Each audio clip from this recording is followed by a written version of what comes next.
So, ngayon, ano-ano ang mga gagastusin mo dito sa Spain? First of all, magdi-day off ka. So, kailangan mo ng mapagpapahingahang bahay.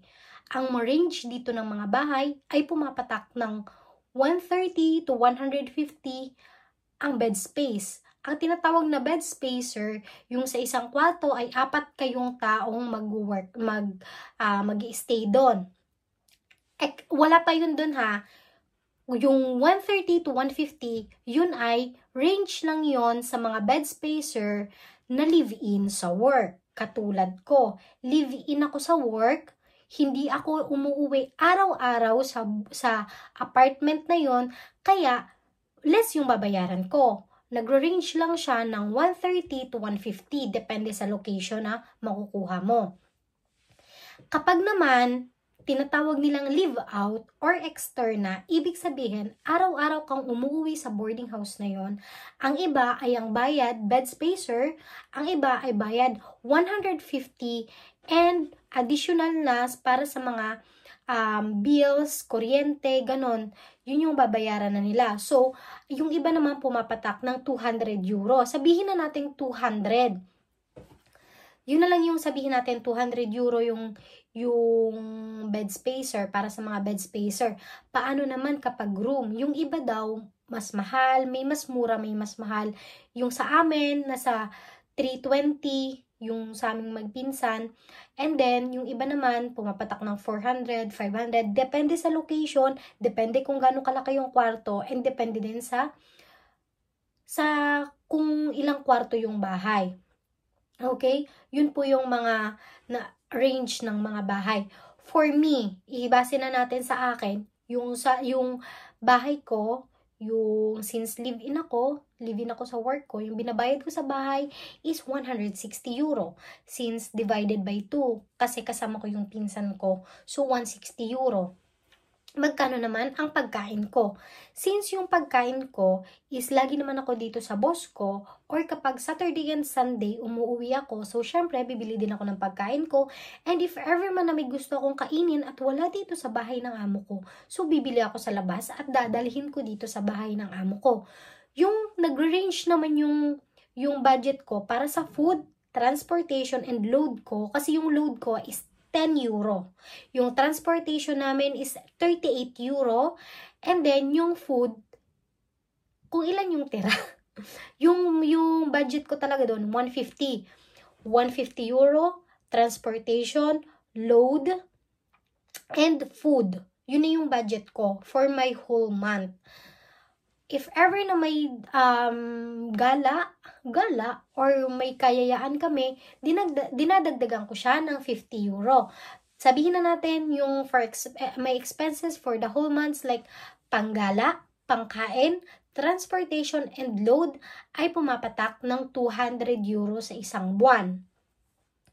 And then, paano naman yung ibang natitirang pera? Always kang maglalagay ng emergency fund or savings.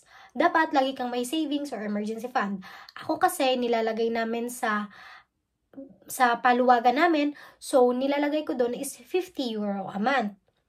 So, since may savings ako 50 euro a month, makukuha ko yon after 1 year. So, yun na yung panggastos ko na rin sa sarili ko, o kaya kung gusto kong bilhin na gift sa family ko, yun yung ginagastos ko. The rest, magkano ang tira ng salary ko? Yung salary yun, pwede ko na yung maiuwi sa Pilipinas. So, magkano nga ba? Kung ikakaltas natin ang 160 euro sa bahay, 200 sa expenses, 50 sa savings. Compute natin, okay? So, pumapatak siya ng 410 euro. So, sabihin na natin 450 na yung binabawas ko. Yung 450, wala na yun. Oh, sabihin na natin 500. Sabihin na natin 500, no? Para hindi na tayo mag-ano pa. Kasi, di ba, may skincare. Pero yung skincare ko kasi is binabay ko siya sa Philippines. Then, ko siya dito. Kasi mas murahin. So, doon. Pero ngayon, hindi na ako bumibili. Kasi, ang dami ko pang skincare dyan. So, nakaka-save talaga ako. Super laka talaga na save ko. So, ayun. Sabihin na natin 500. 500 na, para may, ano naman, may balot-balot. Yung 500 na yun, ikakaltas ko yun sa 1,184. Magkano yung tira? May tira pa akong 684 euro. Yung 684 euro, sayo na yun. It depends on you kung ipapadala mo sa Pilipinas, mag-invest ka, magbi-business ka, or isa-save mo lang siya for you, or igagastos mo.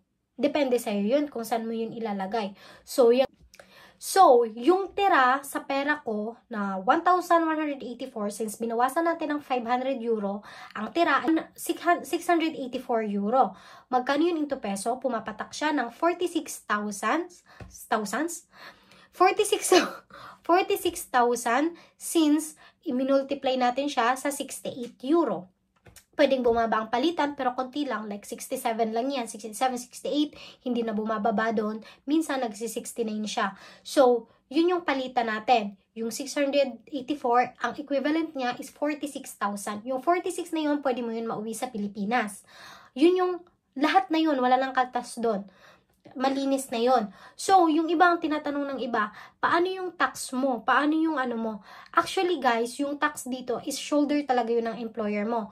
Yung tax dito, every month is pumapatak yata ng 300 euro o 400 euro. Yung iba humihingi ng shares. Paano naman yung shares? For example, yung 300, sabihin na natin 400 euro a month, yung tax mo, yung 400 na yun, yung boss mo yung babayad nun. Paano naman kung humingi ng tulong yung boss mo? Ang hihingin lang sa'yo ng boss mo, like 85 euro only. Ito lang po ay para sa mga kasambahay. Wala pa akong idea kapag sa mga restaurant, ganon. Ito, para sa mga kasambahay, ang pwede mo lang ibigay is 85 euro. Depende sa sahod mo. Depende sa percentage ng sahod mo. Yun lang ang kailangan mong ibigay sa amo mo. So, yung the rest, yung 315 euro, isagot yun na amo mo. Hindi yun ibabawas sa sahod mo. Pero, ang ibang amo naman is walang kaltas sa sahod mo. So, napakalaking save din yun. So, ganun lang guys, yung binabayad ditong tax, yung tinatanong nila, malinis na ba yun sa ganito ganyan? Kasi yung tax daw, kasi diba dyan sa atin, may SSS, may PhilHealth, may ganito, may ganyan. Dito, hindi, isahan na siya. Isahan na doon. So, yung boss, yung magbabayad nun. So, yung sahod naming 1,184, fix yon. Yung iba naman, yung naririnig ko sa mga restaurant, yung 1,300 or 1,500 euro is buo nilang nakukuha yon at walang kaltas yun. Yun talaga yung salary nila. Kasi, pag mag-work sila, expected ng employer na sila na yung magbabayad ng tax mo. Instead na mapapunta sa'yo yung 300 to 400 euro, napupunta siya sa government. Ganun siya. Okay? Pero yung 1,184 and 1,500, malaki na po yan dito. Medyo malaki na po yan dito. Pwede ka naman na mabuhay. Nabubuhay naman kami. So, yun lang. Kung may questions kayo or kung ano pa man ang pakababag, ano ba yun? Papakababagag? Basta yun.